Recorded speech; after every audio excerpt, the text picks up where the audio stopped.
గుత్తి వంకాయ కర్రీ చేయడం చాలా పెద్ద ప్రాసెస్ అని అనుకుంటారు. కానీ ఇలా ప్రిపేర్ చేసుకోండి చాలా ఈజీ అండ్ టేస్ట్ మాత్రం అదిరిపోతుంది. ఫస్ట్ అయితే ఒక హాఫ్ కేజీ వంకాయలు తీసుకొని కట్ చేసుకొని పురుగులు లేకుండా చూసుకొని సాల్ట్ వేసుకున్న వాటర్‌లో వేసుకోవాలి. ఇప్పుడు మసాలా కోసం పల్లీలు వేసుకొని అవి కొంచెం వేగాక నువ్వులు, ధనియాలు, జీలకర్ర, చిన్న ముక్క దాల్చిన చెక్క, 2 యాలకులు, 3 లవంగాలు వేసుకొని అవి లైట్‌గా వేగాక పక్కన పెట్టుకోవాలి.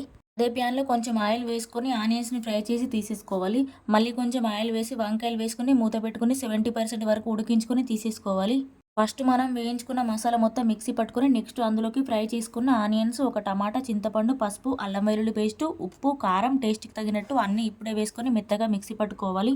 దానిలో ఒక స్పూన్ ఆయిల్ వేసుకొని ఆవాలు, జీలకర్ర, కల్యామాకు వేగాక మనం మిక్సీ పట్టుకున్న పేస్ట్ మొత్తం వేసుకొని మంచిగా కలుపుకొని వంకాయలు కూడా వేసుకొని ఒక 2 మినిట్స్ మసాలా మొత్తం పట్టేలా కలుపుకొని కొత్తిమీర వేసుకొని గ్రేవీకి తగ్గట్టు వాటర్ పోసుకొని ఒక 10 మినిట్స్ ఉడికించుకోవాలి.